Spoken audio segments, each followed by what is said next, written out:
Thank you all so much. We had a little snafu with my Wi-Fi. We are going to get right back into it. So those of you watching in the replay, it will be hopefully a little bit more simple, seamless, but I'll leave this in there just in case it isn't. So we're going to get right back to Kylie, who was talking about something near and dear to my heart, literally and figuratively, with regard to bra size and going and bra fitting and going to Nordstrom to rectify that situation. So I'm going to hide myself and try to get our folks back. Thank you, Kylie, for your patience, and for everyone watching. Thank you all as well.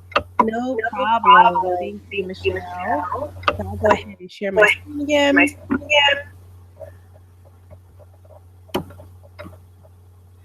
And I'm going to go back to where I was talking about bras. Let me find that. Okay.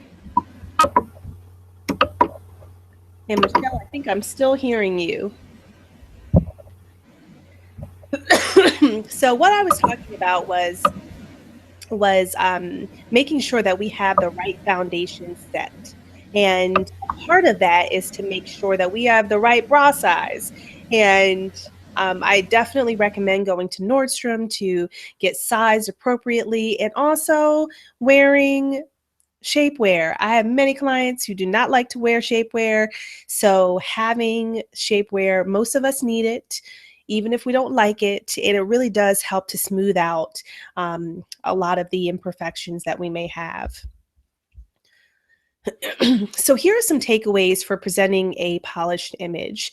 Number one is to dress for the performance outcome you want. So with this, like we talked about, our wardrobe, what we wear, does impact our performance. Two, when you're feeling bad, dress up. So this is a time when most of us will want to wear things that are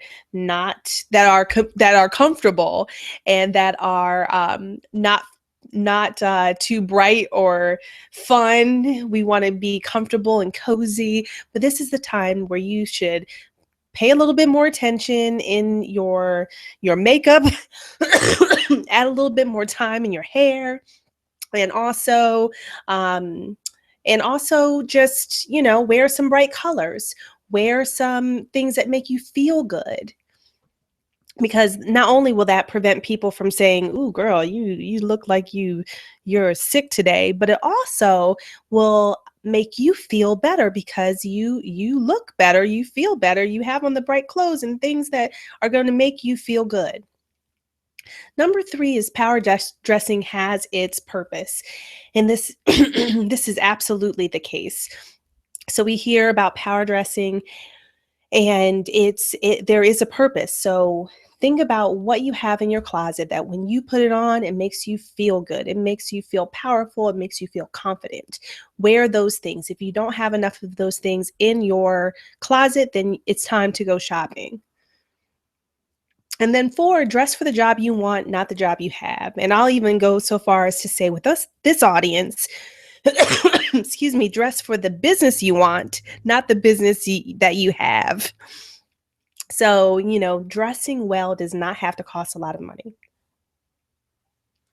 So here are, I wanted to mention number one pitfall that I find many women fall victim to, many of my clients, and that is, well, I'll just wait until I get things together.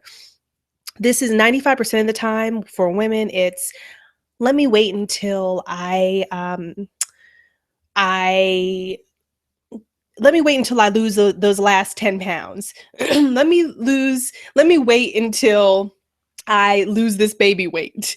And that's just, it doesn't make sense when you think about it, because if you meet somebody for the first time, then they don't know what you looked like before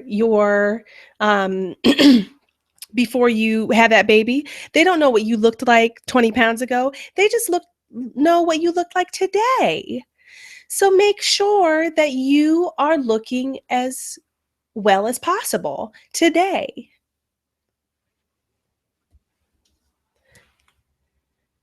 So making a good impression online. We've talked about making a good impression in person. Let's talk about making a good impression online.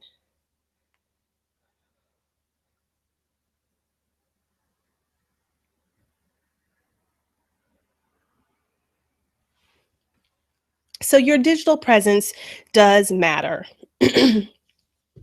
So 77% of people search for someone online before meeting them in person. So what does that mean?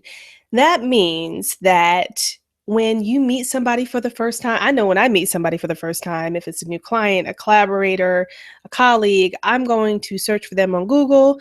I'm going to search for them on LinkedIn. I'm going to see what kind of connections that we have, whether it's people connections or, interests or what have you. That's what we do. So that's why it's so important to make a great impression online.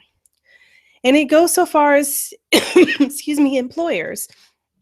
Over 50% of employers have not hired employees because of information that they found on the internet.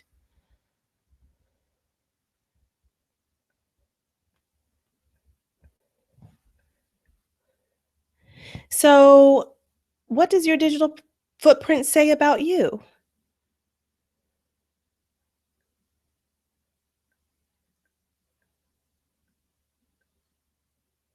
So, one thing that I encourage everybody to do is to conduct a digital audit. And when you do that, it's first of all, it's Googling yourself. What do you find? So do a Google search for yourself. And I suggest that you do this at least once a month. Also, look at all of your social media profiles. Are they communicating the right messages? And when you think about that question, think about those personal brand attributes that we already talked about. Are they aligned with that? Also, are your privacy settings set appropriately?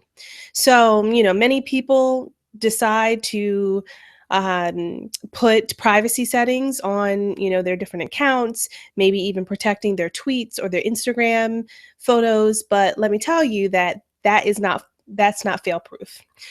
That will not protect you completely because somebody could be approved to see your content on, let's say, Instagram. Let's say you create a meme talking bad about somebody, they take a screenshot and share it with that person. So it is still possible to have